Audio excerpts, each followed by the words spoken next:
Halo guys, Assalamualaikum warahmatullahi wabarakatuh. Terima kasih buat kalian udah ngeklik video ini. Gimana kabar kalian? Semoga sehat selalu dan baik-baik aja.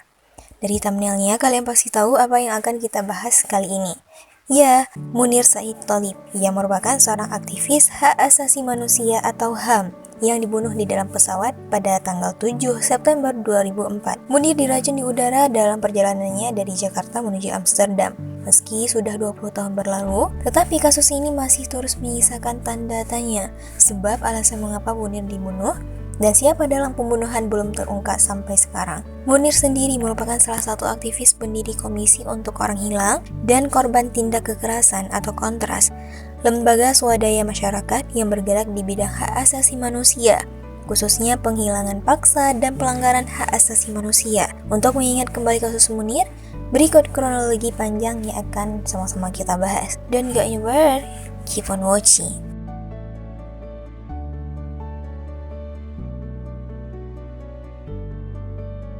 Munir Said Thalib lahir pada tanggal 8 Desember 1965 di Batu, Jawa Timur. Ia merupakan anak ke-6 dari 7 bersaudara dari Said Thalib dan Jamilah Umar Thalib, putri dari Umar Muhammad Thalib dan Salmah Said Bajeri, yang lahir pada tahun 1926 di Singapura. Buyut Munir yaitu Said Thalib pernah membintangi film Si Gomar pada tahun 1941. Ia memiliki garis keturunan Arab Hadrami dan Jawa. Munir mengambil studi ilmu hukum di Fakultas Hukum Universitas Brawijaya di Malang. Ia aktif di Asosiasi Mahasiswa Hukum Indonesia, Forum Studi Mahasiswa untuk Pengembangan Berpikir, serta Himpunan Mahasiswa Islam. Selain menjabat sebagai Ketua Senat Mahasiswa Fakultas Umum, dan ia lulus pada tahun 1989. Selepas dari bangku kuliah, Munir memulai karirnya sebagai relawan di Lembaga Bantuan Hukum atau LBH Cabang Surabaya selama 2 tahun, sebelum pindah kembali ke Malang sebagai Kepala Pos LBH Surabaya di kota tersebut, dan menjadi Wakil Ketua Bidang Operasional Yayasan Lembaga Bantuan Hukum Indonesia. Munir terlibat dalam menangani dan mengadvokasi beberapa kasus pelanggaran HAM di Indonesia pada masa Orde Baru. Ia tercatat pernah menjadi penasihat hukum untuk keluarga 3 orang petani yang dibunuh oleh Tentara Nasional Indonesia, yaitu TNI, di proyek Waduk Nipah di Banyuwates, Sampang, dan keluarga korban penembakan di Lantek Barat, Galis, Bangkalan. Pada tahun 1998, Munir ikut serta mendirikan Komisi untuk Orang Hilang dan Korban Tindak Kekerasan atau Kontras, sebuah lembaga swadaya masyarakat yang bergerak di bidang hak asasi manusia, terutama penghilangan paksa dan pelanggaran hak asasi manusia lainnya. Sebagai koordinator Badan Pekerja Kontras, Munir ikut menangani kasus penghilangan paksa dan penculikan pada aktivis HAM pada tahun 1997 sampai 1998, dan mahasiswa korban penembakan pada tragedi Semanggi, yaitu pada tahun 1998. Ia juga berperan aktif mengawal dan mengadvokasi kasus-kasus pelanggaran HAM berat di Aceh pada masa operasi Jaring Merah yang terjadi pada tahun 1990 sampai 1998 dan operasi Terpadu pada tahun 2003 sampai 2004. Selepas tidak lagi menjadi pengurus di Kontras, Munir menjadi Direktur Imparsial, sebuah lembaga swadaya masyarakat yang mengawasi penegakan dan penghormatan atas HAM di Indonesia. Pada tanggal 7 September 2004, 3 jam setelah pesawat GA974 transit di Singapura dari Jakarta dengan tujuan Amsterdam, awak kabin melaporkan kepada pilot Pantun Matondang bahwa seorang penumpang bernama Munir yang duduk di kursi nomor 40G menderita sakit. Munir bolak-balik ke toilet. Pilot meminta awak kabin untuk terus memonitor kondisi Munir. Munir kemudian dipindahkan duduk di sebelah seorang penumpang yang kebetulan berprofesi sebagai dokter, yang juga berusaha menolongnya pada saat itu.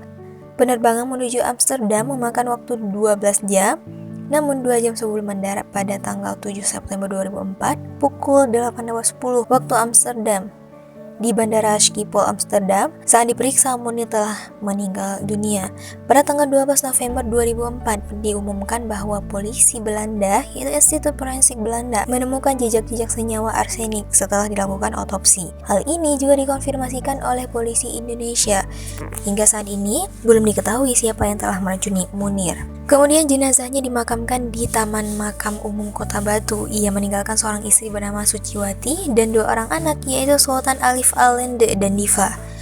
Sejak tahun 2005, tanggal kematian Munir, yaitu pada tanggal 7 September, oleh para aktivis HAM dicanangkan sebagai Hari Pembela HAM Indonesia. Pada tanggal 20 Desember 2005, Polikarpus Budihari Prianto dijatuhi hukuman 14 tahun penjara atas pembunuhan terhadap Munir. Hakim menyatakan bahwa Polikarpus, seorang pilot Garuda yang sedang cuti, menaruh arsenik dalam makanan Munir karena ingin membungkam pengkritik pemerintah tersebut. Hakim Sisut Sutiarso menyatakan bahwa sebelum pembunuhan, Polikarpus menerima beberapa panggilan telepon dari sebuah nomor yang terdaftar atas nama seorang agen intelijen senior. Namun hal ini tidak dijelaskan lebih lanjut. Selain itu, Presiden Susilo Bambang Yudhoyono juga membentuk tim investigasi independen. Namun hasil penyelidikan tim tersebut tidak pernah dipublikasikan. Pada tanggal 19 Juni 2008, Mejan Mohdi Purwa Pronjono ditangkap dengan dugaan kuat bahwa dia adalah otak pembunuhan Munir. Beragam bukti kuat dan kesaksian mengarah kepadanya. Namun, pada tanggal 31 Desember 2008, Mohdi divonis bebas. Putusan ini sangat kontroversial dan kasus ini ditinjau ulang serta 3 hakim yang memvonisnya bebas kini tengah diperiksa.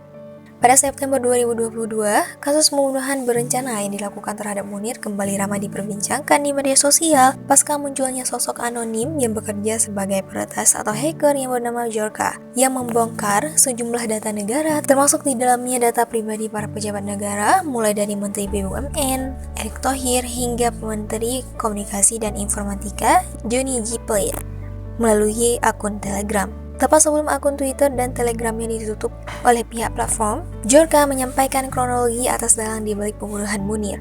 Djorka menjelaskan bahwa dalang dari pembunuhan Munir adalah Mohdi Purwo Pronjono.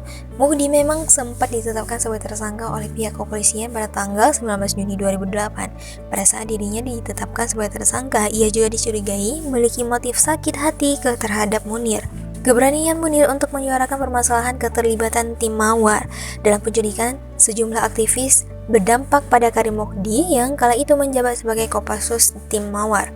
Akhirnya Karim Mohdi pun sempat diberhentikan karena masalah tersebut. Alasan tersebut pun disampaikan dan ditegaskan kembali oleh Djorka. Mohdi pertama kali diperiksa pada tanggal 16 Mei 2005. Hasil serangkaian pemeriksaan menunjukkan Polikarpus Budihari Prianto dan Mohdi aktif melakukan komunikasi pada periode September hingga Oktober 2004. Namun dalam kesaksiannya di pengadilan pada tanggal 17 November 2005, ia menyangkal punya hubungan khusus dengan Polikarpus. Djorka menjelaskan bahwa Mohdi menggunakan Polikarpus yang saat itu juga merupakan jaringan non-organik Badan Intelijen Nasional untuk membunuh Munir. Saat itu, Polikarpus bekerja sebagai pilot di Garuda Indonesia.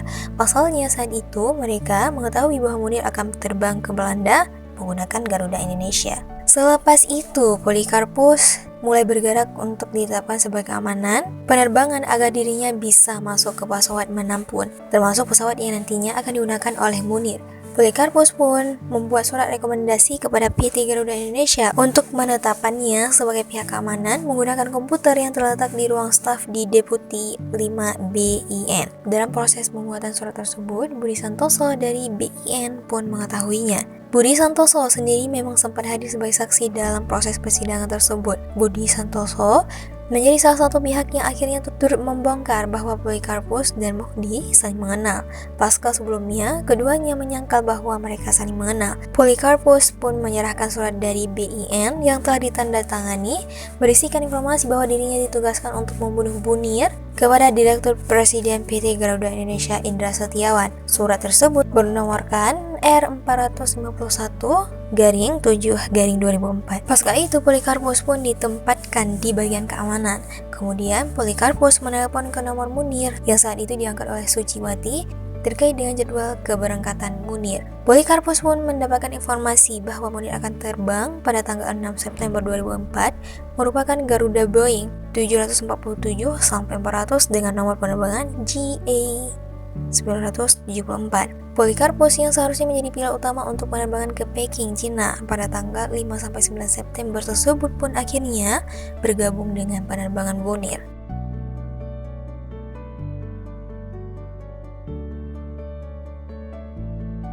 Itu dia guys, sejarah meninggalnya Munir Said Thalib, pejuang HAM di Indonesia.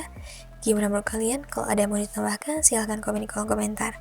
Oke, cukup sampai di sini dulu videonya. Jangan lupa untuk like, comment, dan subscribe. See you guys in next video. Bye bye.